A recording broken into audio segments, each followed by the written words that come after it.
Computer TV. I'm your host, Chris Kalabukas, and once again we're coming at you live from deep, deep, deep in the heart of Silicon Valley, California.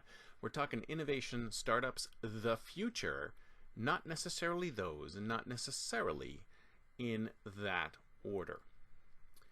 Now, a little while back, there was a really interesting article about how people experience the internet.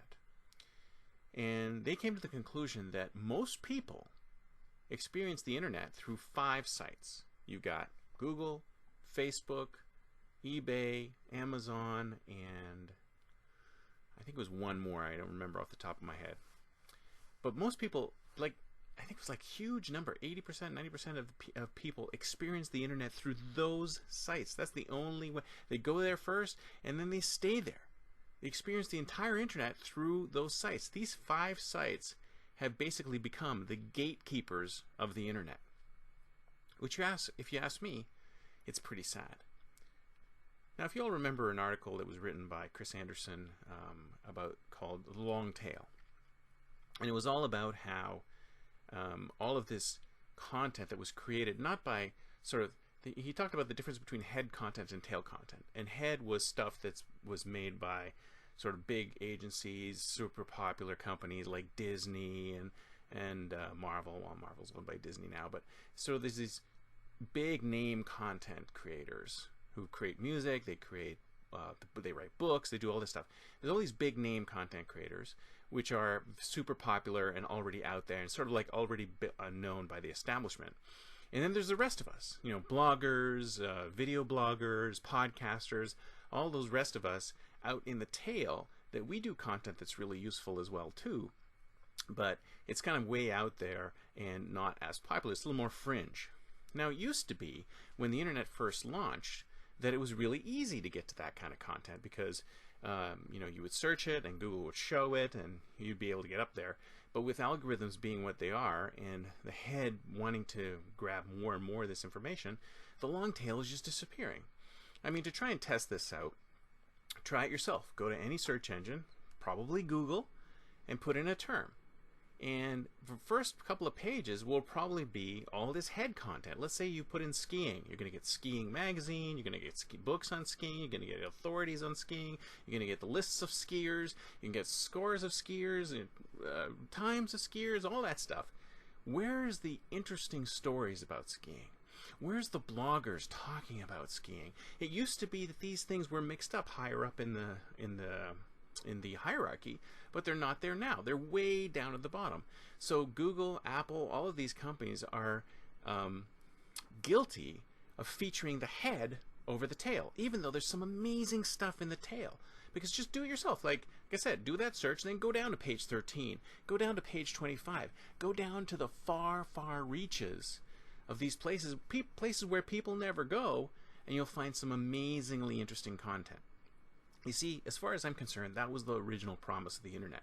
The original promise of the internet meant it didn't matter how popular you were. It didn't matter how much you were in old media, whether you're Paris Hilton or I don't know, Kim Kardashian. You still got as much visibility, or you still had the chance to have as much visibility as somebody like that.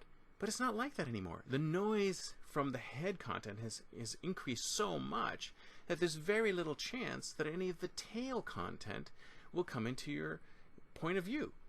That's why one of the things I like to do, it's kind of a joke to some people, but you should try this yourself. Next time you go into a restaurant, it's funny, it's interesting.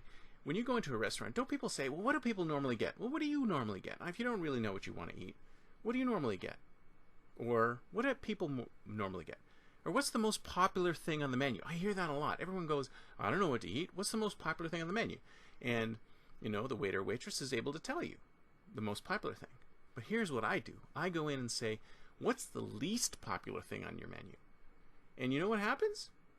I either get, oh, well, everything's great, because they don't really want to reveal what the least popular menu is, or they've never thought about it. Or they go, oh yeah, it's this particular thing. And I order it, and it usually is pretty bad, which, it doesn't really mean anything.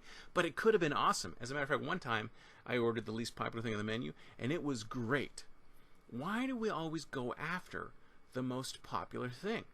If you ask me, we should start thinking about going after the least popular thing and seeing how good it is. That's why there's so much good stuff at the bottom of Kickstarter, at the bottom of Indiegogo. You know, Indiegogo and Kickstarter only feature the stuff that's doing well. Why don't they feature some of the stuff that did poorly? Some of the stuff at the bottom is really interesting. It's just not popular. So here's my challenge to you out there if you're interested in building a startup. How do we figure out how to bring back the long tail? How do we figure out how to get these things that are not super popular but still amazingly interesting and bring them up again in search rankings so that you would be able to see them again? In fact, I was thinking about doing a startup the other day called Google Spelled Backwards, because what it does is that instead of searching, when you search a term, and instead of showing you the most relevant listings, it shows you the least relevant listings. So it'll take the Google results and do them in reverse order, and who knows what interesting stuff is going to come at the top.